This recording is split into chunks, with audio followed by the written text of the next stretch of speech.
Derek Chauvin filmed kneeling on George Floyd's neck, ignoring his pleas. It was the second night of violence sparked by Monday's death of George Floyd, who could be seen on video with a police officer's knee on his neck.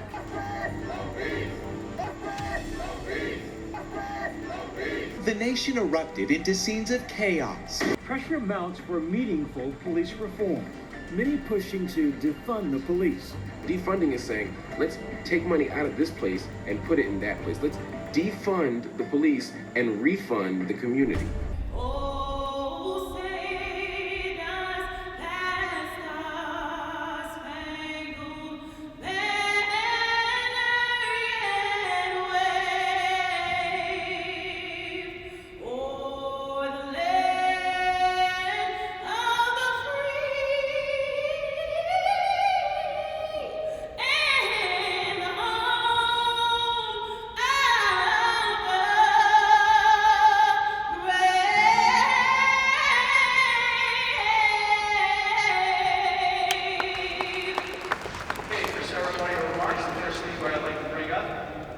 Is the Honorable Mayor of the City of Newark, Refunding.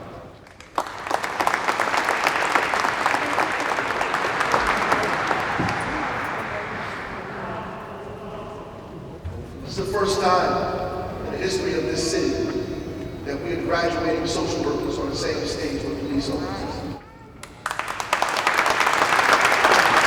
Actually, we started this process way before everybody began talking about the defund and reallocating police funding because of the George Floyd murder. We get to see, one, a reduction of crime because people are, our Office of Violence Prevention is out there.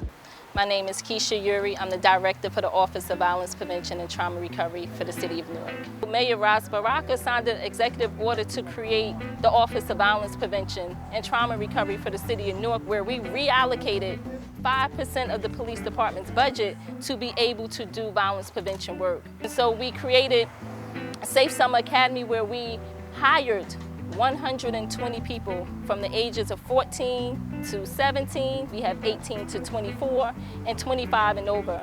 And most of these people have been affected by crime and violence. And so we brought in some of the greatest people that you can think of, people who are considered credible messengers. So I built my own crib from the ground up here in Jersey. I built an 11,000 square foot house. You know what I mean? A dude that came from jail, came from the penitentiary, dudes that had been shot and stabbed dudes. I did all types of crazy stuff. You know what I'm saying? I live in an 11,000 square foot joint. My taxes $20,000 a year. I got a G-Wagon. I got a Benz. I got work trucks. I got a kitchen cabinet company. I got the dump truck company.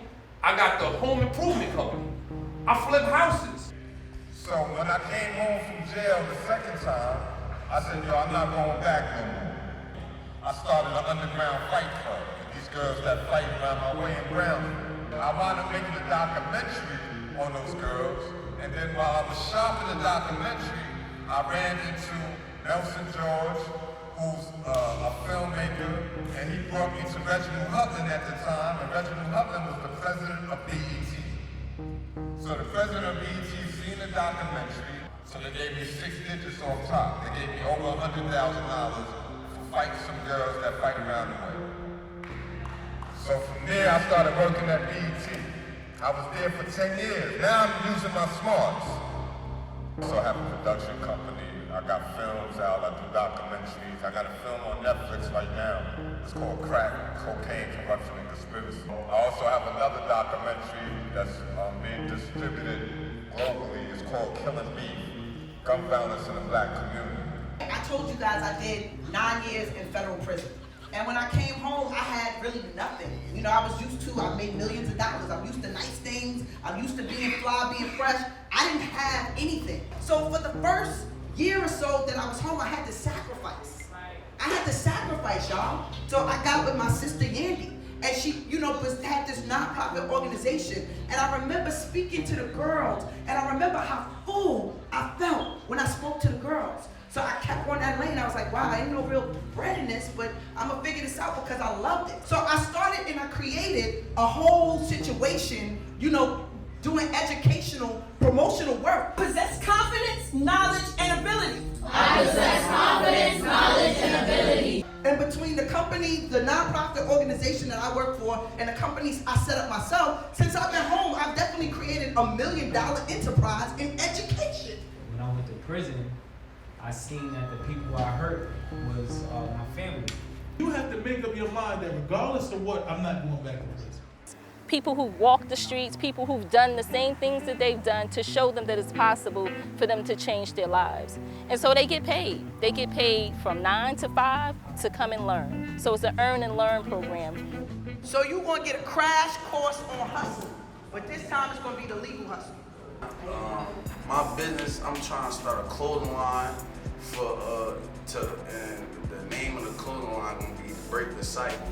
Been outside since I was like 13 years old. I started off robbing, all of that. Then by the time I turned 15, we started hustling. And then I always had the brains. It's just my environment. I adapted to my environment. That's what pushed me into the streets.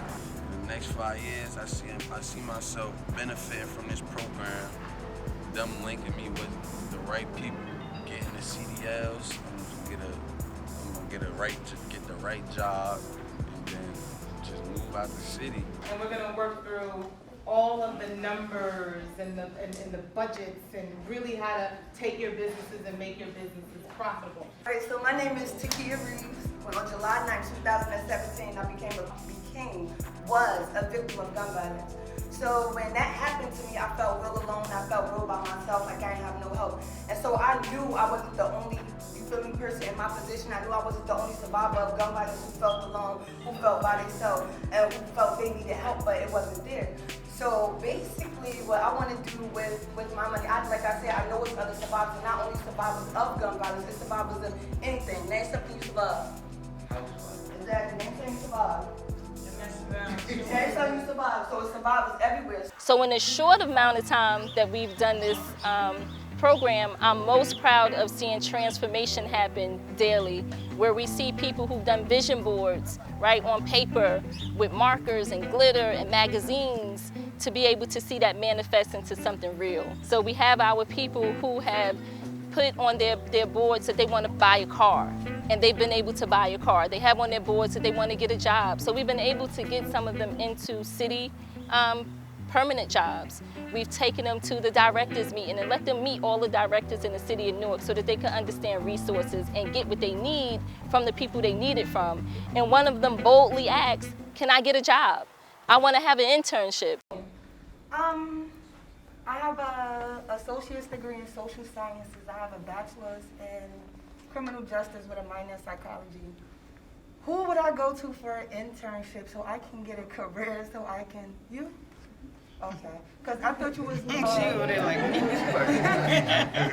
too. Okay, so I remember she said something about the homeless. Okay, that was my only question because I want to move forward in my life and I don't know where to go now. So internship is next. So I just walk up to. Okay, thank you.